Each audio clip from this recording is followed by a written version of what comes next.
കഴിച്ച ഭക്ഷണത്തിന് പണം ചോദിച്ചതിന് ഹോട്ടൽ അടിച്ചു തകർത്ത് മൂന്നംഗ സംഘം. കോഴിക്കോട് മങ്കാവിൽ പ്രവർത്തിക്കുന്ന അളിയൻസ് ഹോട്ടലിലാണ് മദ്യലഹരിയിലായിരുന്ന മൂന്നംഗ സംഘം അക്രമം അഴിച്ചുവിട്ടത്. മർദ്ദനമേറ്റ ഹോട്ടൽ ജീവനക്കാർ ആശുപത്രിയിൽ ചികിത്സ തേടി. അക്രമി സംഘത്തിലെ ഒരാളെ പോലീസ് പിടികൂടി.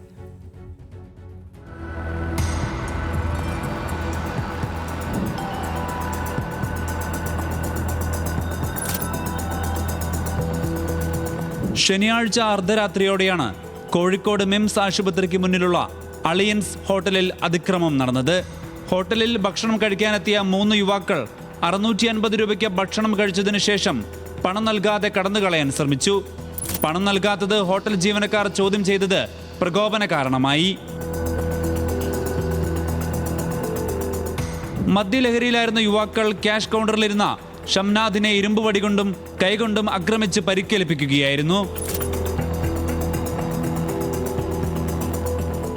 ഹോട്ടലുടമ കോഴിക്കോട് മെഡിക്കൽ കോളേജ് പോലീസ് സ്റ്റേഷനിൽ പരാതി നൽകി. ഹോട്ടലിൽ ഭക്ഷണം സൂക്ഷിച്ചിരുന്ന അലമാരയും അടിച്ചു തകർത്ത അക്രമി സംഘം ചില്ലലമാരയിൽ സൂക്ഷിച്ച ഭക്ഷണങ്ങളും നശിപ്പിച്ചു. ഹോട്ടലിന്റെ മുൻവശത്തെ ബോർഡുകളും തകർത്തതായി പരാതിയിലുണ്ട്. 1.5 ലക്ഷം രൂപയുടെ നാശനഷ്ടം ഉണ്ടായതായാണ് പ്രാഥമിക നിഗമനം. സംഭവത്തിന്റെ CCTV ദൃശ്യങ്ങൾ പുറത്തുവന്നു.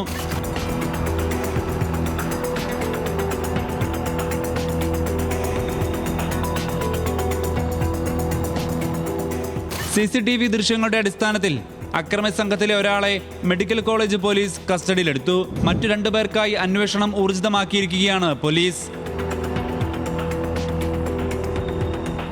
ന്യൂസ് മലയാളം, കോഴിക്കോട്.